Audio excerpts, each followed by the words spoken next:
So I don't care about any party, I don't care about any symbol. I need to ensure that our pressure and our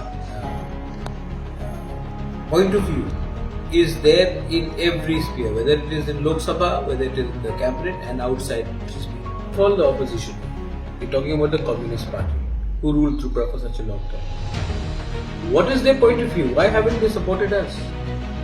Why did Manik Sarkar and why did the Communist Party do nothing for the tribals for such a long time?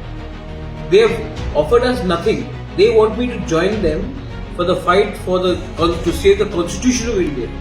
But when they were in power, they did think about the tribals' constitutional rights. Today, I had clearly said that I will not go into alliance with any government till we don't get it in writing. We have got it in writing only after I've gone. 1 year, we've done a jolly good job as an opposition party in the assembly. The CPM was in opposition between 2018 to 23. Manik Sarkar was there as opposition leader.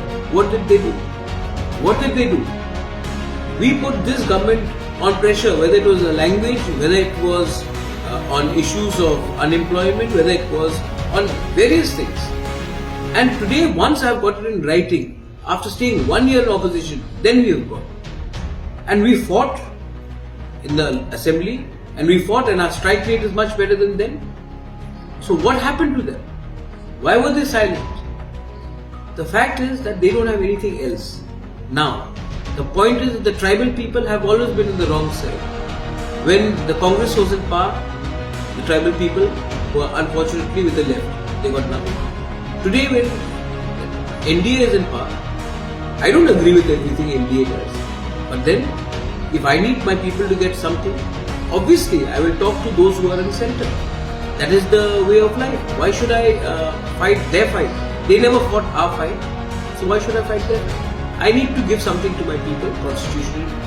And if the government in power is this one, then I will talk to them. If tomorrow Congress comes to power, I'll talk to Congress. But my point is, my people need to get justice done. And if the CPM has a problem with that, too bad for them.